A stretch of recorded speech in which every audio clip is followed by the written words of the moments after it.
Fatur Rahman, 11 tahun, dilaporkan hilang tenggelam di Sungai Musi setelah berenang di pelataran Benteng Kota Besak, Palembang pada Jumat 10 Mei 2024 sekitar pukul 16 waktu Indonesia Barat.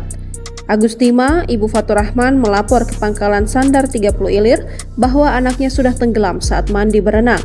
Setelah mendapati laporan itu, pihak Pangkalan Sandar 30 Ilir melapor ke Satpol Airut Polrestabes Palembang serta tim Basarnas untuk melakukan pencarian.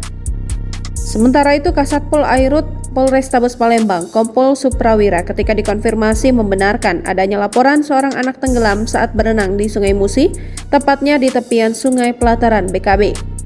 Lanjut Suprawira, korban hilang tenggelam terjadi pada Jumat 10 Mei 2024 sekitar pukul 16.00, di mana saat itu korban bersama sekitar 10 orang temannya ikut berenang.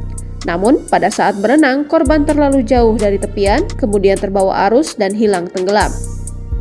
Untuk korban sendiri merupakan warga Jalan Datu M. Akib, Lorong Salsabilah, Kelurahan 22 Ilir, Palembang.